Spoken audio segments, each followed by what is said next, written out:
In February of 2021, I landed in Atlanta, Georgia. To be back in Georgia, the ancestral homelands of my people, gave me very mixed emotions. At that time, I was living in Tulsa, Oklahoma, where I was serving as chief of staff to the principal chief of the Muskogee Creek Nation, the tribe who's indigenous to this area. And we were in Georgia that day for a meeting in Macon at the Ocmulgee Mounds. This area of Macon grew up along the beautiful Ocmulgee River. This area has over 17,000 years of human history and was the former capital city of our tribal towns, the Atlanta of its day. Now, you would think that to be back in the homelands would bring feelings of peace and joy, but for many of us, there is still a deep-rooted hurt connected to this land, a hurt that comes from knowing that your family were forcibly required to leave their homes.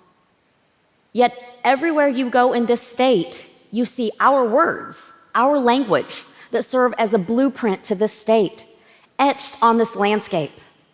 Words like Tawaliga or Dawalegada, Taibi or Dabi, Coweta, Muskogee, Ocmulgee. They serve as a whisper from our ancestors who were once here. Agalasan, Yujiha went A, Keda, Tracy Rivas, SAT, Sahay Safani, SAT. Good morning. My name is Tracy Rivas. I am a Yuchi woman and of the Muskogee Creek Nation. My Yuchi name is Sahay Safani. I'm Dathla, a Wolf Clan, and come from the Polecat ceremonial ground. And you are all on my family's ancestral lands. Lands that I and others are working to reclaim. Now, all too often, indigenous stories often have stories of colonization and forced removal.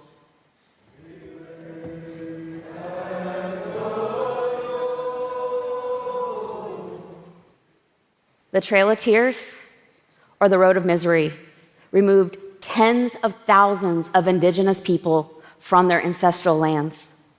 The violence of the 1830s Indian Removal Act did not end when we made it into Oklahoma. And for many of us, removal is not that far removed. Its impact has stretched throughout generations. My grandmother, my father, my aunts and uncles were all sent to the government-run Indian boarding schools. My grandmother, whose first language was Yuchi, was only allowed to speak English in these schools and had to relearn her native tongue as an adult. Now, to be clear, we call these buildings schools, but they really serve as a place to silence the community and to steal the future culture from generations. And as the first generation of my family to not have been sent to these government-run schools, I still did not escape the impacts of this trauma. But back to Georgia. So that day, we were at the Ocmulgee Mounds National Historical Park, and we began to walk out to one of the mound sites. And as we cross a bridge, immediately my heart skips a beat, and I smell a medicine or a plant that we still use today in our annual ceremonies, our iyapane or our green corn. And immediately I am transformed because I know in that moment that my ancestors are still here. And it was like taking a black and white photo and turning it into color. It was vibrant and real, and it was now. And as we began to walk out to another mound site, I hear a voice inside of me that says, what would it feel like to ever live back in these lands, to be here in the homeland? And as we walk a little further into another mound site, I hear another voice that says, we need to create a relationship with this community, and we need to heal together. Fast forward, 1 year later, I am now living in Macon, Georgia.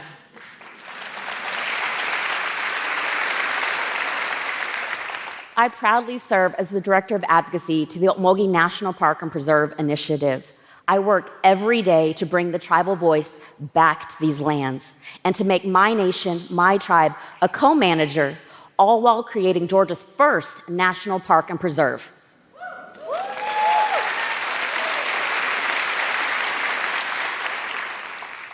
In September of 2022, the Ocmulgee Mounds had its first visit ever from a Secretary of the Interior. who happened to be Secretary Deb Haaland, the first Indigenous secretary.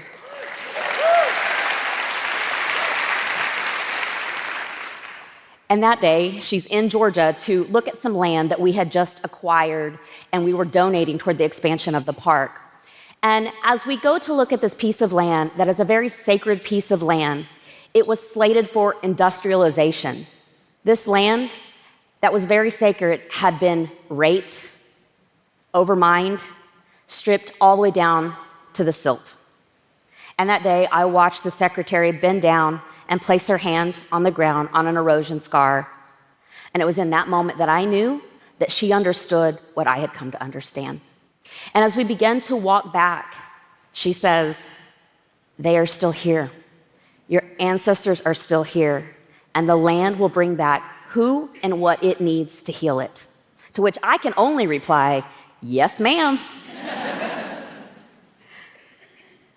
If my journey has taught me anything, it's that if you take care of this land, it will take care of you. This land that brought me home.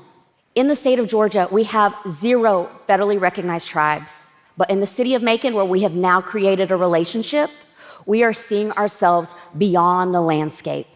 As we reclaim our names and our words, we are seeing ourselves in a part of the culture. Recently, we passed legislation in the city that requires that our tribal flag, our sovereign flag, permanently fly over City Hall. Thank you. In a land that we were never meant to return, this is extremely powerful. Today, as we continue to heal a community, this land is healing us. And with that, I say thank you. Mado.